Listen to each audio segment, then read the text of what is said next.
Welcome back, everyone. Thanks for sticking around after dinner. So the most difficult slot is for you. So Dirk, one of our data scientists, our proud intern, who's now one of the star data scientists within. Well, you kind of, yeah. Jelmer, could you please change his title in the stream to star data scientist? Data Dirk, that's also good. Okay, give a round of applause for Data Dirk.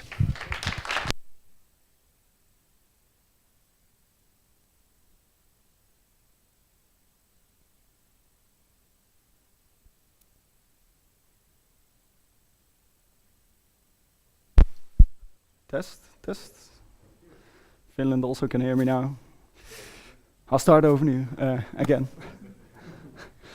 So I was asked, well, I'm a data scientist at Sanoma, so we have like a huge amount of data, obviously, in Sanoma. There's some people in the building who probably know that. And we're with a group of people trying to get value and knowledge out of that data and, well, put it back in the business and make some awesome, make the products even better than they are already.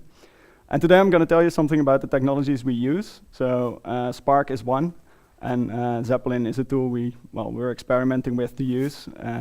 Well, I see at least one person who knows what it is. But to get a bit of a background feeling, like many of you are devs, right? So who's not a developer here? It's not that much. Okay, so I'll try to keep it at a level that everybody can understand then. So in the past, so we're obviously dealing with big data, also with small data, but mostly with big data. So in the past, if we want to calculate the word count of a book, for example, then we would open the book and you would go page by page through the book, make a mark if a new word arrives, and put some stripes behind it or something like to count how many times you have encountered that word. So you would just go page by page, and then in the end up with some table that says the word count for that book. So this is like traditional computing, and that works fine if your data is not that big. But Sanoma has been gathering data at a rate of 135 gigabytes a day, at least it was last year, I think the number. So yeah, this doesn't help anymore. It goes so fast, we get so much data in that processing this on a daily basis would just be, it would be too large. So what we do is distributed computing. We also have an amazing cluster. It now moved to Amazon. I see somebody laughing because it took some effort to get there. So how distributed computing works is if you have that same book that you would have, instead of, if the book has 100 pages and we have 100 machines, we would give one page to every machine in the cluster. Every machine will count the words for that page, and then in the end, if we have for every page we have that word count, then we combine it and we count them all together and we end up with this word count. So now, theoretically, we can do it 100 times as fast as we would normally be able to do. And this is how we daily process our data. This is actually how it works. I don't know if you have heard of the term MapReduce. Anyone who hasn't heard of MapReduce? No, okay, see, not even half lifted their finger once. So interesting, but yeah, we always used to work with Hadoop. I think Sanoma had already a Hadoop cluster in 2009. And Hadoop allows you to do these distributed computing things. Well, it's the framework on which we do the computing. And how you used to program against Hadoop is like this. I actually have written this while I was a graduate intern here at Sanoma. I actually built many of these type of things. So you specify a mapper for the mapping phase, and in the case of word count, you would put there, for example, if the pages consist of lines, then you would put a tokenizer in there to get the page into individual words, and then you would attach the number 1 to it, and then you get kind of like a key value combination of the word and the number 1, which you would put in for every word. And then in the reduce phase, where you combine all of it, then every key value pair will end up in a reducer, and it's guaranteed that every key will end up at the same reducer. So we know that if from a page there's a word on a page, that every page that contains that word will end up in the same reducer. So then in the reduce phase, we take all these key value pairs, we count them all together, so that's why it's called in-sum reducer. So you take the sum of an integer, and then we have the total counts for those words. So yeah, this is very cumbersome, it's very large, And also, well, in this case, we only have one mapper and reducer, but there's many cases in which you want to do multiple of these after each other. So in vanilla MapReduce, you would get this, you would have some input data, then you would have this Java class or fetjar or whatever that does something, and then you would put that into some other class and put it into some other class, and then we would get some results. Now this is very tiring work. I spent a long time doing this. Well, somebody thought, let's make this easier. So in 2011, some people came up with the technology cascading, which introduced the concept of flows in which you can have multiple of these steps together. And also, people came up with domain-specific languages to use this cascading. So they kind of upgraded to scalding, and that's now an elephant which breathes fire, so it must be cool somehow. And in scalding, we can actually, it's a Scala domain-specific language on top of Scala. And what you can do with it is, well, if you would have word count, we can now write something like, well, take in this book file, let's assume it's a TSV of some sort, then do a flat map. Do you all know what a flat map is, or no? Yes? So do you know what a regular map is? So if out of a regular map you would get some kind of a list or array or something, then flat map would put all the elements in this array under each other instead of in the same line. So you also see it, we go from symbol line, we go to symbol word, and we do that by tokenizing the strings of the book. So instead of now having a list of lines in the book, we would end up with a list of words in the book. So all words, but then just well, under each other, maybe if you would put it in, if you would visualize it.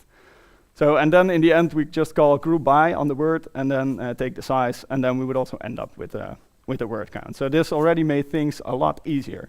And you could also do more complex stuff, actually. So, for example, we have our own SaKE logs. SaKE logs are our own tracking method, so we follow our users throughout the Sanoma network with SaKE. Sanoma Analytics Collector is an abbreviation. So we could say, let's take for a week all the events from nu.nl and then do some other funky stuff with it. And usually if we wanted to write this, we needed to write 2 or 3 MapReduce classes in Java. So that kind of sucks. But now you can do this like in one class, run it, and it will automatically do the running. And like the whole flow, it will automatically calculate the whole flow. So that's really easy. Still though, there's a downside when using MapReduce, so this will be the flow that comes out of it. There will be a downside because every step, every map step, every reduce step will be read from disks and will be written to disks. And those are very expensive operations, and that really takes the speed out of your whole application. So that kind of sucks. So then all of a sudden, we actually use this at Sanoma, by the way, the whole scalding up until last year. And then in 2014, that's not last year, but then a new technology came, which is called Spark. And they just basically dropped, well, they didn't drop it, but they made a technology which is independent from Hadoop, can work with Hadoop, but also is independent. And they did it quite a bit differently. And then it matured, and now it's pretty much the industry standard for doing these type of big data operations. So on the left, we see a number of platforms. So Spark can run as a standalone cluster. You could configure it like that. You could also run it on top of Hadoop with Yarn. And you could also configure it in a Mesos cluster. So Spark is really platform independent. It's all open source, by the way. It also has independent data sources. So where Hadoop and MapReduce use the Hadoop file system, the distributed file system, Spark can use S3, which we are currently doing. You can still use HDFS if you want. You can also use Kafka. Kafka is a message queue for doing streaming stuff. So we can actually literally listen to the SaKE logs coming in. They come in a matter of milliseconds, and we can do operations based on that streaming. So Spark can also do that. It's not that different in coding, actually. Unfortunately, I don't have time to show it. And also Spark has many APIs, so you can use Spark with Scala, Python, R, and even Java, which I hope to never do ever again. But we mostly use Scala at Sanoma, at least the data science team does. And what's so cool about Spark and why it's so fast is that, well, the initial input has to be read from somewhere, so for example from disk. And then they drop the whole MapReduce thing, so that those are just tasks now. A map can be in task, but a reduce can also be a task. And what it does is that it is able to do the intermediate steps to contain them in memory. So it has a distributed memory on the whole cluster, and you don't need to write every step to disk anymore. And because of this, it can be even 10 times as fast. And now SaKE2 came out like 1.5 months ago, and it's even more fast. So Spark really is a big improvement in that sense in speed of calculating. Now I'm actually going to show you some things, but before I do that, I need to explain one thing, else maybe people are thinking, what are you doing? So Spark used to rely on these things called RDDs, which is the distributed data sets. We still use them for simple transformations. If you want to transform the data from something into something else, then we usually do it on the RDD API. But it's relatively slow because it all needs to be serialized to Java when it's sent around, and takes up a lot of disk space and a lot of computation power. So then they came up at some point with data frames, and we mainly use this if you want to actually look at the data and see what it does. What's in it, and that's actually really fast. So if you want to join stuff onto each other, then use the data frames. So in the demo, you might see me switch between the two the whole time, but yeah, then you understand why that is. And SaKE2 now has also the data sets in it, and that's actually a combination of the best of both. So you can still do simple data transformations, but also can do the query-like type of things. But that's all SaKE2, and it's only 1.5 months old, and we haven't had the time to play around with it, unfortunately. So, and then on to the live demo, which, yeah, it's always dangerous, as everybody knows who did a demo in computing. So I'm going to show you Zeppelin, which is, does anybody write Python or ever? Do you know Jupyter, or used to be called IPython Notebook? Well, it's a notebook. You have a web interface, you can write Python in it, and then visualize the results and write stuff. And is that a correct explanation, pretty much? Or? Well, Zeppelin is pretty much that, but then for Spark and many other languages also to do database querying and stuff. So I'm going to actually show it. I'll try to mirror my display, maybe. Mirror. Well, that worked. So far, so good. Yes, here we have it.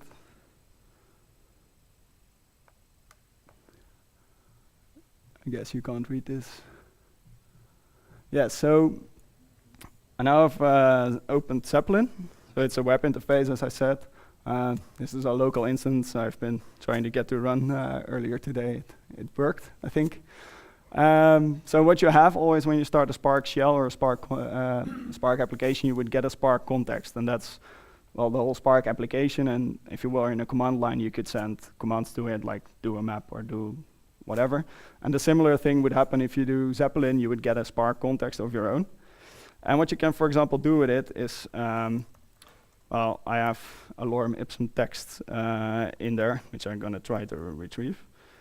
So I tell the Spark context that I want a text file, and the text file is of course stored in the longest possible path that I could think of. SaKE book.txt. Ooh.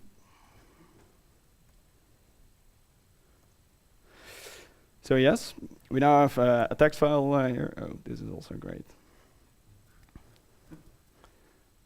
Okay, maybe. Is it readable? No, it isn't. Yeah. Oh wait, I can also scale like this. That's great. This is much better. So what I have now is I've read a text file, and Spark is kind of this lazy execution. So if I've now defined this statement, and I've said that the book is a text file that needs to be read. And Spark actually doesn't execute anything now yet, because it waits for, this is called a transformation. I can do maps on it, I can do flat maps, I can do filters, I can do anything, it still do nothing until I call an action on it, which would be, for example, a count. And at that time, it would try to evaluate what it needs to do to get that count for you. So up until now, nothing happens yet, at least in the backend, obviously. But what if I call now book.first? It will get me the first line of the book. Or if I don't have the correct path, then look, it's users. There we go. That's why I have a cheat sheet here. So what it now tries to do, I have called Spark context, but it never ever, sorry? Oh, I thought somebody said. So it tries to now get the Spark context running. It should be much faster, obviously, because it's not that big of a book, actually. So this is the famous demo effect.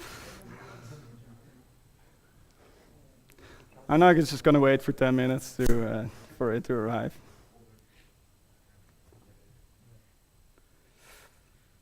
Or cancel it. Sorry? I'm now going to do that.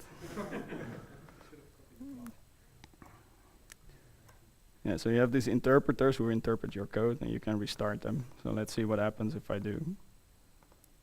Otherwise, I will just switch to the other demo of the whole.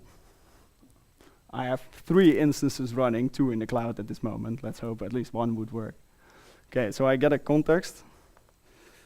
I also get the book. And there is the first sentence. So the first sentence of the book is a lorem ipsum line. It's not that super fancy. So what I can now do with it is, for example, do the flat map operation. So I have I have the book, and then I flat map the line, which is a string, and I use this super awesome tokenizer, which is just split on a space. And then, for example, I take the first 10 words to just see what the output is. So it runs, and then, well, what you end up with is, in this case, because of the take, I would end up with an array which has all the words split out, but also not just this sentence, but of all the sentences. So the next thing would be to do the word count, obviously. So in RDD language, we would do it like this. We would get the words. We would then map over the words, and yeah, this is a bit silly, but that's the RDD. RDD needs this for reducing the word count. So what we do is we take a word and we then make a tuple. So this is the key value I was talking about. We make a tuple of the word as a key, and then the number 1, because it's counted as 1, as the value. And we can then say, well, reduce by the key, add it all together. Yes. Let's see if I made a mistake. No, I didn't. So, and then word count dot take some. So, and then you would see that it has counted the word. So this fake word, neon, or something like that, occurred 4 times in the random lorem ipsum text. So now we have done the word count. So it's pretty easy actually to program. And if you would do this on a cluster, this would all be like distributed. Like the whole input would go to many computers, and it would do stuff.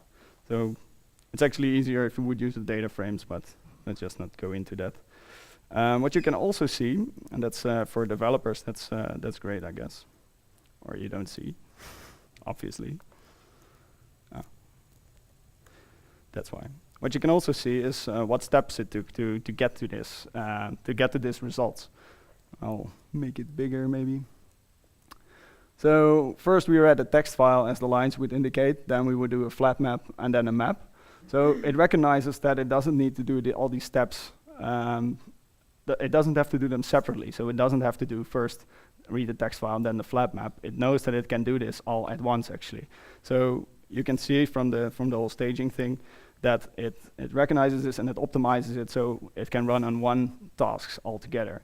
And then for the reduce, obviously, it needs to shuffle around some data, get the keys with the right keys, and do the count. So that's another stage. And for each of these stages, you can just see all kinds of specifics, how much memory was used, how long did it take to calculate. So if you're writing code and it takes a long time to execute a particular job, which this obviously isn't, but you can imagine if you have like millions of lines which we need to analyze, then you could kind of figure out well, where the time is taken, where the memory is taken, and maybe optimize for that. So it actually, Spark has some pretty cool built-in tools to do this. So yeah, we can go on and on with this list. I can make a join or something like that. Don't know if it would be interesting. Maybe I can show an example with actual SaKE logs. That will be interesting because this machine, this Zeppelin instance that I'm showing right now is in the cluster. So we have our cluster on Amazon, and this is one that's running there currently. What I can do is, for example, read and SaKE19. So as data scientists, we wrote our own shared libraries in which we can do this. So SaKE19 are basically text files of some sort on the cluster, but we wrote our own input readers. So you would get nicer, you don't have to parse the stuff every time you read it. So what we can do, for example, is read the SaKE19 of, well, why not today? And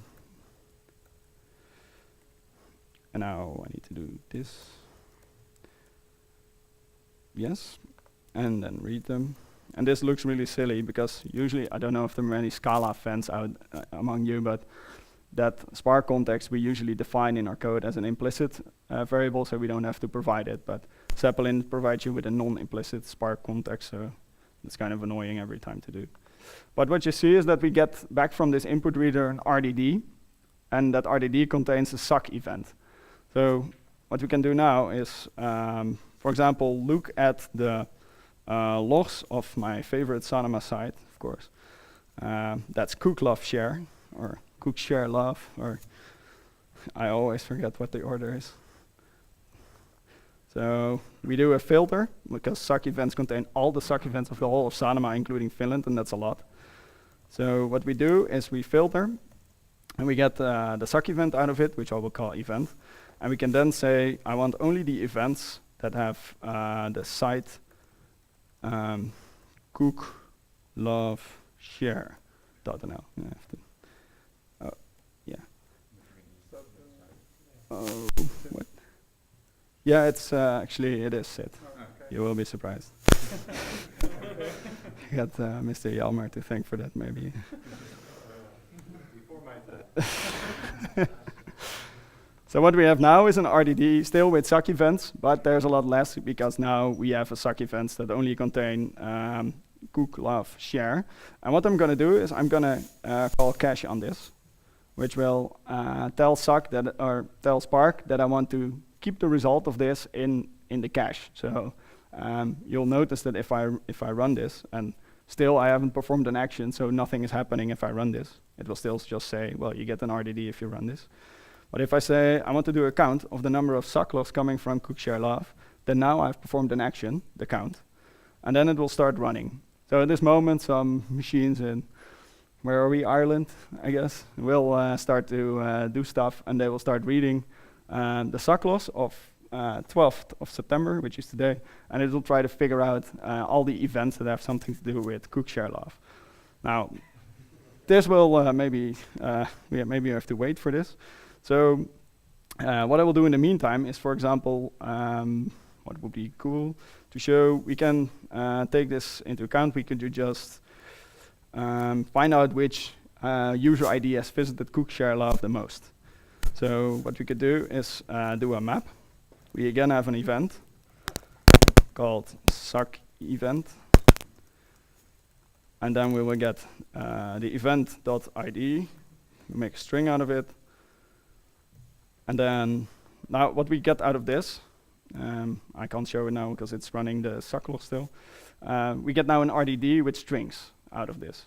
So what we can do is then make a data frame out of it. I'll show you why that's really cool. So I make a data frame out of it, and you have to specify the column names for the data frame because it works with columns. And I would call that column ID because there's an ID in it. And what I can do now is just say group by, as it was in Scalding also, and say I want to count this whole thing. And then I will do a Z show, which is the Z stands for Zeppelin, that's the Zeppelin context. And I can ask Zeppelin to just show me the results of this thing. But obviously I still have to wait for SaKE to complete, so maybe I'll move to something which is already. It will wait, yeah, because it needs the thing. So in the newer version of Zeppelin, you could have a Spark context for each node. So in the older version, all the nodes would have the same context, which was really ridiculous, because if you would specify a variable on this node, then it would carry over in other nodes as well. So that was fun when we were with 5 persons together working on other things. But yeah, it would wait. And now in the new version, you would get a separate context for each node. So everybody can just do stuff and not interfere with each other. But it knows that it needs to execute this first before it can do that. And even if it doesn't actually, but it would just wait for one paragraph to finish. So I also at least wanted to show something else. I said that Spark has has multiple language APIs. And what's cool about it is that you can also transfer data around in the languages. And in Zeppelin, you can even use different languages on the same node. So here I did some HTML, which is of course not very impressive. But then I generated some random numbers. So I hope you can all read this. So I generated some random numbers, and then I created a temporary table, so the temp table. I registered all the data frame as a temp table.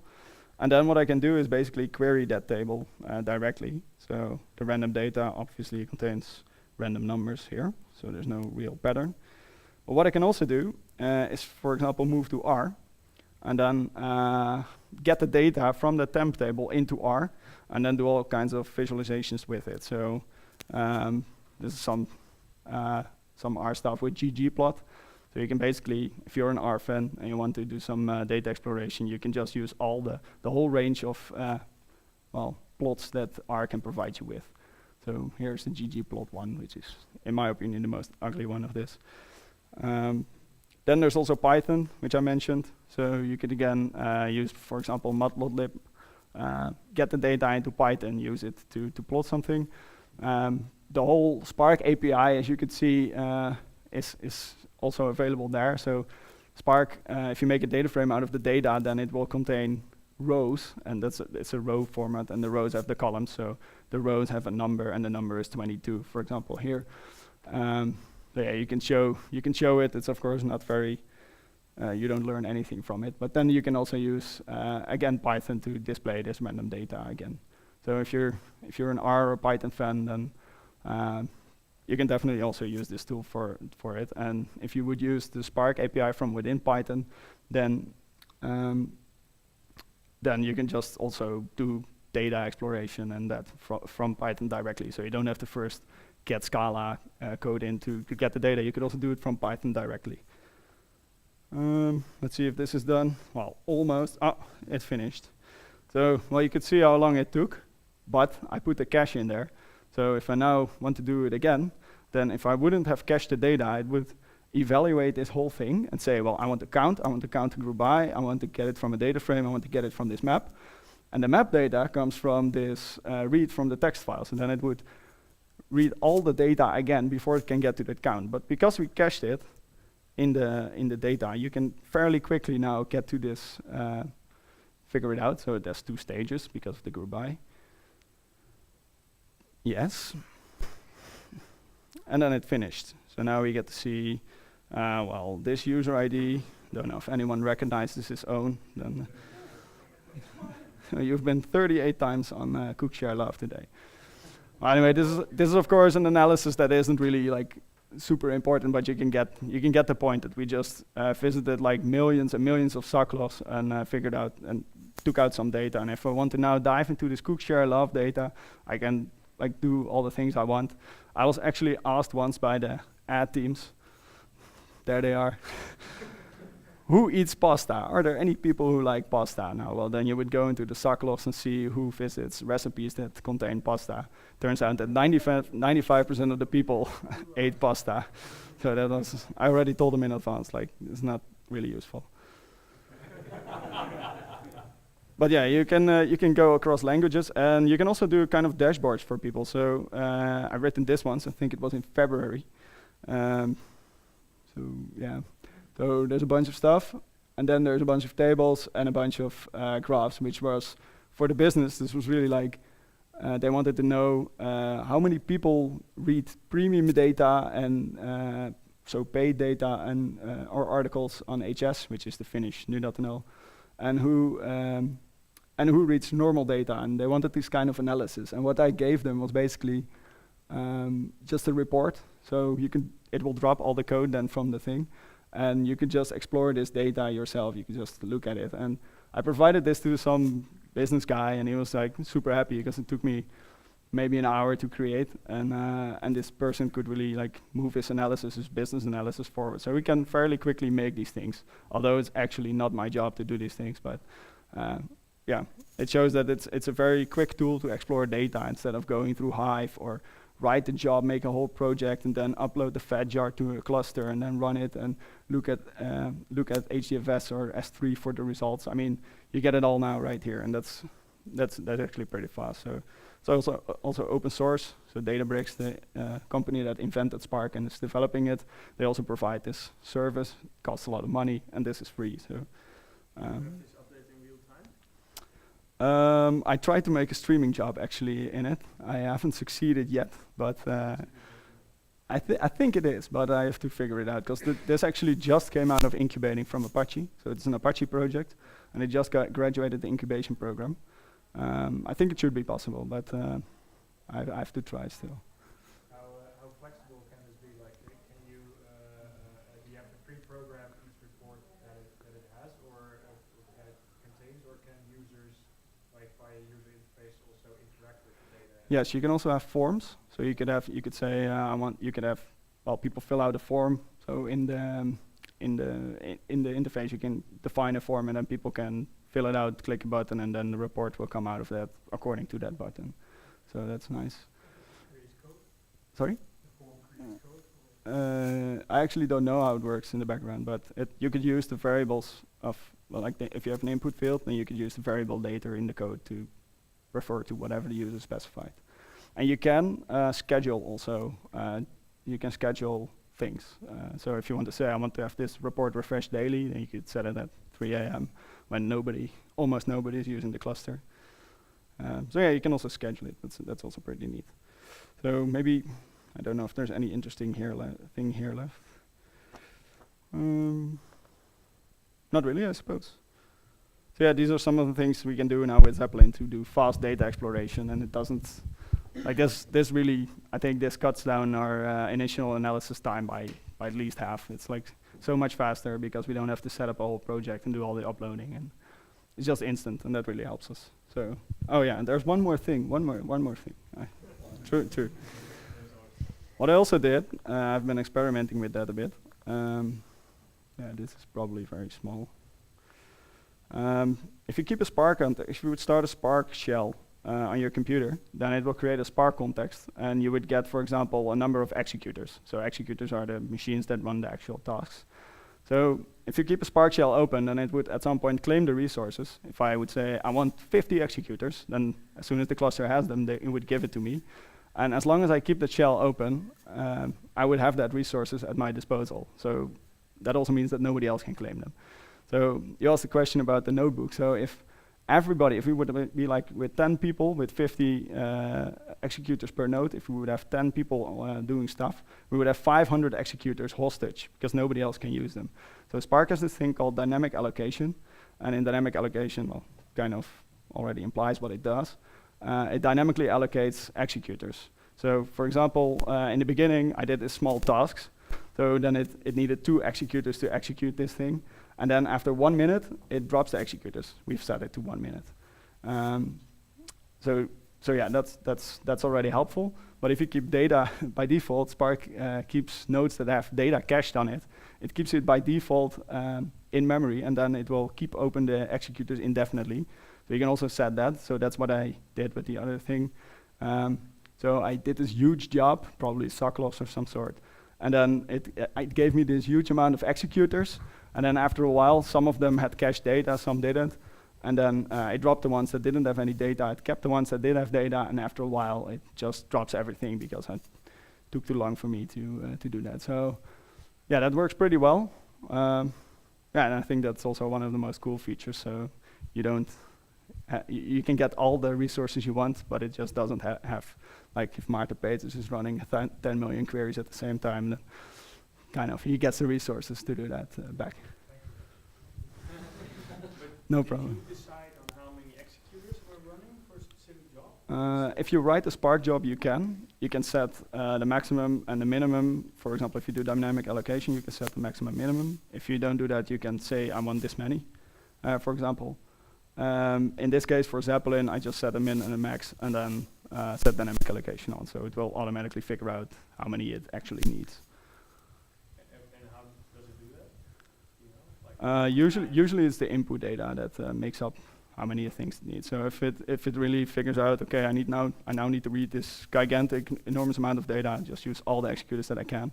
But if it's really small, then it will, because this is one session. So at the first time it uses only 2, and then later on it says, well, okay, I'm not going to read this huge amount of data, so let's just give you all the resources you want.